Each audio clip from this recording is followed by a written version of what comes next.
finally Tamiya came out with this kit, the Mercedes-Benz 300SL. The reason people make a big fuss about this kit is that well, other companies came out with this, such as the Italian company, the Italia. They came out with this kit as well, but they didn't really make a big fuss about it. That company that make this kit. The reason is that they made a big fuss about Tamiya coming out with this. Is that first of all, Tamiya's is their pros comes to when it comes to detailing, and especially I think another reason is that everybody made a big fuss about it is that it takes Tamiya forever to come up with something these days. The last time they came up with something from scratch is from what I remember is the Porsche 934 and the LaFerrari. Other than that, for the rest of those kits are old kits, old moldings with new decals, and of course everybody's excited about this kit. It takes them like a lifetime to come up with something new.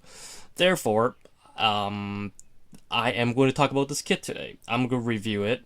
I'm going to give my opinion. It doesn't have to be my opinion can be suck. You guys probably disagree. Some of you might agree. And I'm gonna go through every parts and not every part, sort of every tree and talk about it.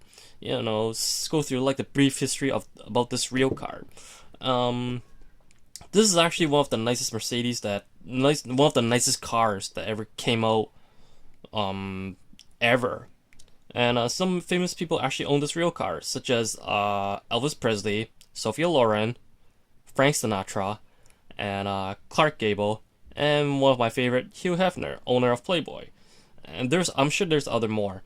And that's the reason why this car is actually really famous, and it's famous for its Gull-wing doors. It's really nice. It's really nice. I never seen this real car before. I always thought this is like one of the most beautiful car, next to the Ferrari GTO, the Ferrari 250 GTO, also the Lamborghini Miura, and this is one of them. This is one of them, like one of the most beautiful car ever made, along with those two that I just mentioned. And another famous owner just owned one as well. Just bought one recently. Jay Leno. He actually he was talking about on his channel.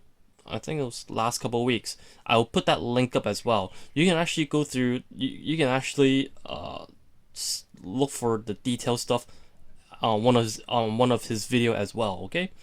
Let's see. Okay. Let's see what I have here. I probably, as you can tell, I just have the cap. I just have the box lid right here. I actually opened the whole box already. But if you guys want to do some research if you guys are about to build this kit, and you guys want to go do some research on it, the best thing is just to Google it. And other than that, if you guys have books about it, perfect. But if you guys don't have books about it, Google it. If you guys have books, probably from my point of view, it's a little bit better when you have books. You can just place the book right there and you just follow step-by-step instructions. And other than that, I think it's pretty good.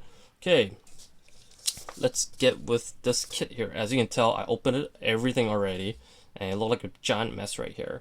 But because there's too much things to open, and another reason is that I want to talk about the frame first. That's the reason why I opened it. And let's go through these instructions first. Well, first thing I want to go through are the instructions. Again, Tamiya is perfect they're amazing when it comes to instructions. Especially this one right here. They actually give you like a separate brochure about the Mercedes 300SL. They briefly go through the history and the data about the car. As you can tell, they have English, German, and French, and they have like the body color and what to do on the body at the end, sort of like where the metal transfer apply on. Let's see, the decals, where to place the decal. They give you like a brief instruction of how to do the decals, and they give you sort of like a couple pictures right here. The Japanese history of the car. This is pretty good. I like this. Like, you can build stuff at the same time, learn the history about the car. Let's put this aside right now. And as you can tell, their instruction tools they recommend you to have. The paint that you need, not all of them. So go through it first, then you'll realize what to use or what not to use, what need to buy or what you don't need to buy. Let's see, stuff like this. If you guys want like a full detail of the instruction, just go to 1999.co.jp/ENG. I'll put that link up as well, and you guys can actually go through the instruction as well on that website. Yeah, something like this. Yep. Okay. Sort of like a brief instruction. Briefly go through this instruction like this. Okay. Let's talk about the frame.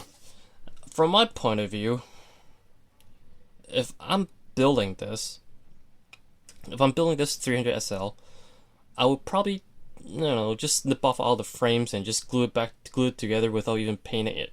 First of all, when I went through the instruction clearly tells you to paint the frame black, but if you look at it, which is their Tamiya black is X1, just normal black. From my point of view, I would just probably snip it out and just glue it together and leave it as it is. Like, I don't even want to spray it. Unless I'm doing a diorama. It's sort of like a diorama of having like the body right here and the chassis right next to it. Sort of like the body separate from the chassis. That's the part when I would just make it really detailed. Paint everything, get the suspension, paint the suspension, modify the suspension, make it look better.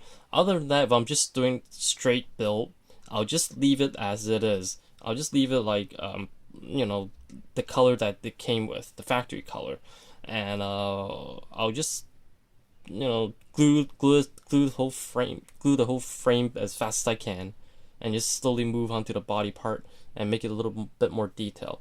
On the body, put a little bit more, let's just say put a little bit more effort into the body and maybe the engine as well, because at the end I can just open the engine and you can see open the hood and I can see everything. But when it comes to the frame, you can't really see it. After when you're done with the whole body and everything, it gets covered up, and you get covered by the panel from the bottom as well. And therefore, like, there's no point of doing like really detailed job on the frame. Okay, and let's toss this aside. Okay, the clear parts here. Again, Tamiya is really good when it comes to clear parts. You can see right through it. Like, it's not blurry or anything. Even though back then the kits that they release, it's the glass that they have, the clear parts that they have are just amazing. Up to this point, again, they're just incredible. Like, I look at these right now, and the plastic that they use are just gorgeous. And they are, when I look at it, it's sort of like have that, I don't know what to say. You have to hold this in person to know the difference. And the windshield over here, it's sort of like the stuff that they use for your glasses. They have that I don't know, the layer of thing that they apply on to avoid the glare off of your glasses. That's how I see this piece of clear part right now, and it's just amazing looking. They're just beautiful, and they did a really good job. They did a really good job of this, and it's pretty nice. I like this. And there's the panel that covered the chassis. They put it under the car to cover up the frame and everything. Like, other than that, this is really nice. I wish that Soma had come up with have plastic like this for their cars as well, because I'm really more of a Soma kit kind of guy, more than Tamiya. And this is really nice. It's perfect. Okay, let's move on to something else. Tires. Nothing special. They just give you these old school 1950s tires. Polycap.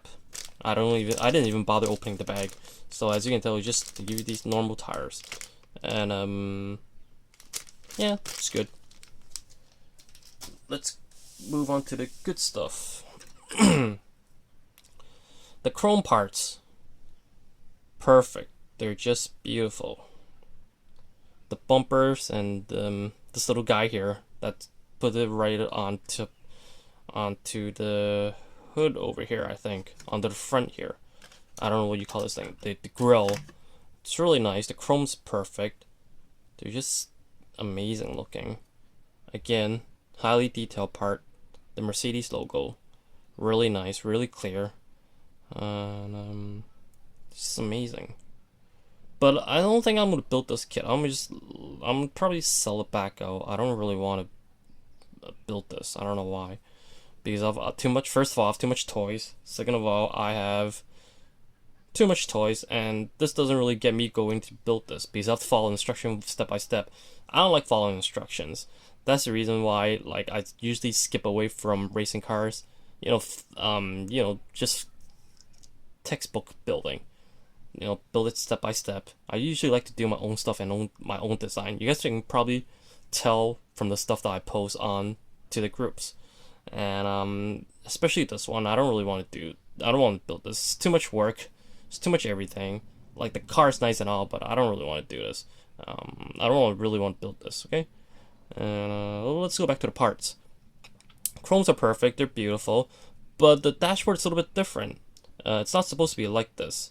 It's not supposed to be like straight chrome and things like that. It's not supposed to be smooth chrome. It's supposed to be some bumpy ride, or some bumps right onto it. You guys can probably see it. Like, when I was watching Jay Little Garage, he kind of showed the close-up of the dashboard. And it's not supposed to be smooth. There's supposed to be some design pattern onto it. And if you guys watch it, pay some attention to this part. You'll know what I'm talking about. One thing that my friend told me about a while back ago. He mentioned something about Tamiya chromes that I wasn't aware of until just recently. He sort of pointed out one thing about these chrome parts that Tamiya came out with. He said that if you guys if you look closely, I don't know how to explain this. I'll do my best to explain this. The parts, sort of like the parts that you need to cut off, you know, this little part here that cuts off. Tamiya sort of designed in a way that you won't able to make it visible when you finish building it. Perfect example would be this dashboard right here. When you cut this part off, when you have to sort of like use the knife to slice the axis part off. Once you apply right onto the dashboard, you know, the interior, there's no way you could see it. But even with this right here, the rear view mirror, they sort of, what they did is, I think they did their best. They sort of make it right here. It's sort of like after you snip this part off, you have to sand this part down. But they kind of make it visible. They do whatever they can to avoid this from happening. Because at the end, you have to place this part right on top of here. Therefore, it covers it up. And the bumper part as well. This part right here. When you remove this part, when you slice this part off, the axis part off, once you glue it onto the body, I think it's supposed to be something like this. I don't know. But this part faces the bottom. So therefore, you won't able to see the part that gets, the chrome won't, like, even though you slice off the chrome, there's no way you could see it when it's sitting like this. I wasn't aware of that until my friend pointed this out. And actually, they did a pretty good job of this. My hat goes off to them for this detail that they point out. One more example would be the rear view mirror for the interior. they place it onto this mating part here, the part that needs to be cut off. It's right on top of here. Once you cut it off, this part, eventually you have to glue it back right on to the ceiling of the car. That's one thing I just realized, and that's pretty good what they did. So you don't have to do like, you know, respray the whole thing, or I don't know, get some chrome sticker on it and everything. And this is really good what Tamiya did. You just told me that a while back ago, and it's pretty good what they did. Okay, let's move on to something else. Let's see.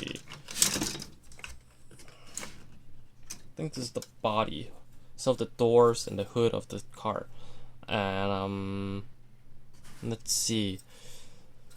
The drum brakes, really nice, really detailed. They make the brake fins are really nice here, really detailed, extremely nice. And the gas tank, I think this part, if you give this to somebody who's really good, he'll probably remove this part and place something else, place like a piece of real leather or like a ribbon right on top of this. And the door's really nice, as you can tell already that this kit, the door is able to open, and it's pretty cool what they did. Again, this kit's pretty good when it comes to diorama, because the door open, you can sort of do what I mentioned earlier, remove the body from the frame or the chassis and place the body on the side. Or what you can do is like just get two kits, build one right here, and leave the frame sort of like without the body right next to it. That's pretty good. That's pretty cool what they did here, or what you can do. And the door's really detailed. The interior right here, the side panels here, you can see the rivets and everything. It's really nice. The door hinge. I want to talk about the rims. The rims are really detailed. They're really nice. The little holes here, they sort of uncovered it. You can see right through it. This is really nice. Because from my experience, when it comes to something like this, I'm sure other companies, probably even Itaria that came up with this kit a while ago, they would probably just like fill this hole out and leave it as just like one piece unit, no hole, no everything. The air vent, they just probably fill it out. Not like Tamiya. Tamiya, they left it open, really detailed, really nice. But again, I don't have the Itaria kit, but I'm guessing, my guess would be they just probably fill this air vent, this little air hole out as well. I'm not sure, but I might be wrong. But other than that, I think they did a pretty good job on this wheel right here. But at the same time, they also did a pretty good job, even though this part over here that needs to be covered up, they did a pretty good job as well. They didn't really go lazy on this part. They make it pretty nice as well. Let's see what else. Yeah, I think that's it. Let's move on to this part here, the interior and the engine part. Let's see. The block, the engine block and the transmission, really nice, really detailed. The manifold, the intake manifold, it's really nice, really detailed. The fan belts are pretty good. And pretty much when it comes to Tamiya kits, like, you can't, it's a rare occasion that you can give them like a bad review, because they're just perfect.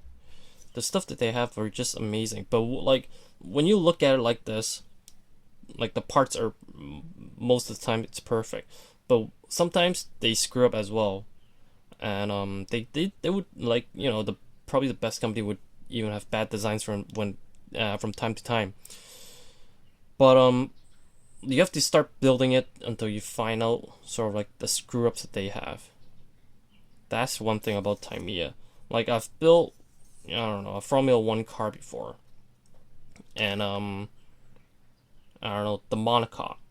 There's this like this panel that's like two pieces of this, put it together, put it together and glue it right onto the monocoque. But that piece won't fit. It's just too big or something, and it won't fit around to the monocoque. And that's the part. That's like when you reach at a certain stage. That's when Tamiya screws you up. But other than that, when you're looking at these parts like this, they're really nice, really detailed, and you won't able to know what part is messed up until you start building it. That's one thing about Tamiya. Sometimes it fools you, and that's one thing I don't like about them from time to time. Like pretty much that's it. But I think they could do a little bit better job with the steering wheel here. I'm sure the steering wheel is actually they could do a little bit better here.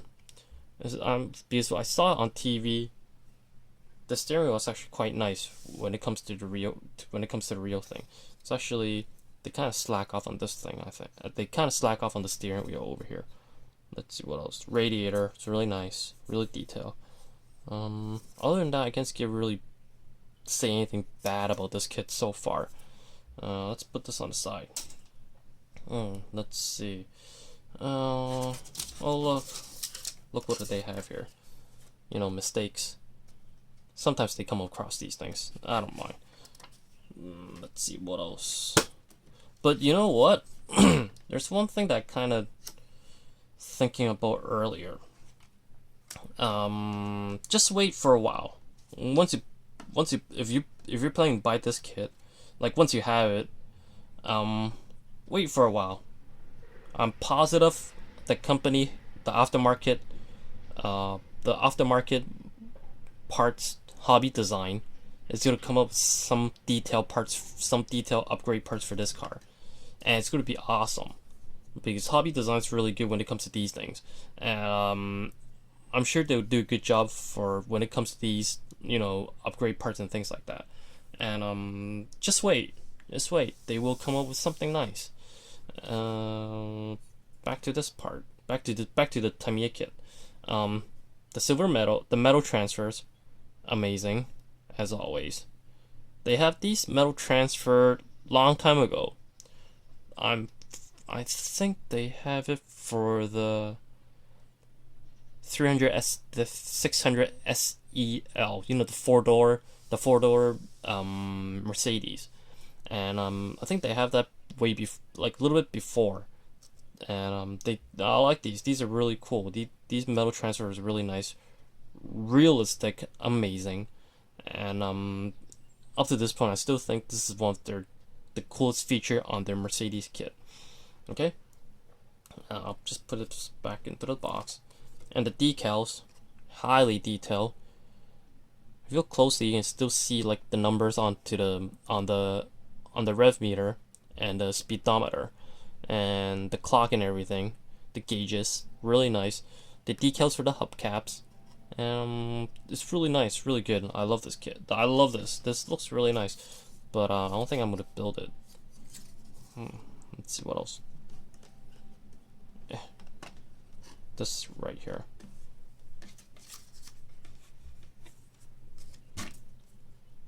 The masking tape for the window. I don't think it's cut. I think you have to cut it yourself. Yeah, I think you have to cut it yourself. Let's see. Yeah, you have to cut this part out yourself. They lazy out on this part. They should have cut it out and make your life easier. Just one mistakes. Who cares? Let's see. The body's pretty nice. It's really nice. I think just a couple days ago I saw someone with I think it's the Tamiya kit. I don't know which kit you use. They sort of modify and make the fender look really wide. That looks pretty cool. And yeah, I saw that on some Facebook page. I don't know which one is it. It just looks really cool. He modified this thing. He made the fender really wide, really round, and it looks really badass. Like, I don't know how you do it, but he just did. And I don't think no one would actually use this kit to use this car to modify something like that. I wish he would just show that. I wish, like, whoever is listening, I wish you just like private message me that picture, or I don't know, leave it on my page or something, leave it on my Facebook page or something, because from what I remember, that Merc looks pretty cool. What he did, make a wide fender and everything, look like a I don't know, a funny looking Batmobile. But that looks really cool. This part here. What I would do is that I think it's actually opens it up. What I would do, just get a grinder to grind this part, thin it out, and poke a hole right through it. Because for Tamiya, what they did was that they have these decals for this part over here. And if it's up to me, I'll just grind it down and just open these holes up. Okay? This thing's really nice. But again, I don't think I'm gonna build it. I'm gonna just sell it back out. I don't really want it. Too much model cars. But other than that, I would give this kit, I don't know, probably like an 8 out of 10. I love this. This looks really nice. Because the reason I gave it 8 is that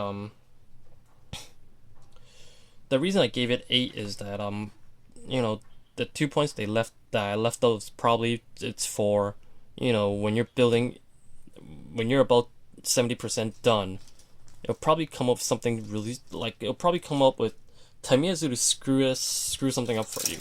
And it happened to me before, and that's the reason why I give it like an 8. I don't really usually give points, but again, it's Tamiya. They come up with something, you know, once in a lifetime, so give them credit for it. I started off building Tamiya kits. Eventually, I kind of moved on to Asoma kits, and I pretty much left the Tamiya kits behind. But other than that, like, I don't know, when you think about it, whatever Tamiya have, other companies have it as well, pretty much. Except for the old kits, but recent kits, think about it. They pretty much have, like, whatever they have, pretty much other companies have it as well. And if you look back on their kits, they have less things to build, but it costs a fortune. When it comes to other companies such as Asoma and Fujimi, their kits are, you know, reasonable, cheap, at the same time, well, actually affordable at the same time, not too much to build, and but won't give you too much of a hassle.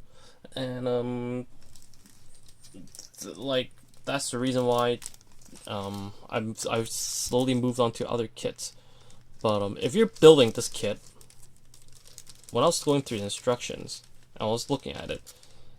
When you think about it, it's sort of like building a refill kit. Because from what I remember is that refill kits came up with, they have like a frame or a chassis you have to build, and you have to put the body right on top of it. You know, it's sort of like building like a refill kit. Think about it. See, sort of like right over here. Revell likes to do these things. Chassis, and you place the interior right on top of it, everything. And then, you know, the interior is separate. And you have to put the interior right into the body and everything. And you place the whole thing right onto the frame. It's exactly, from my point of view, it's exactly like a Revell kit. It's kind of neat. But, like, again, I'll give it an 8. Because Tamiya likes to screw me up when I'm about to finish. I like to do that a lot. Okay? So, if you guys have any question, feel free to private message me or leave it on to my YouTube page. Other than that, this is what I have to say for today. I'll talk to you guys next week. I'll see you guys next week. I don't know what I'll be talking about. I hope it's something exciting. Okay? So I'll see you guys next time, okay? Bye.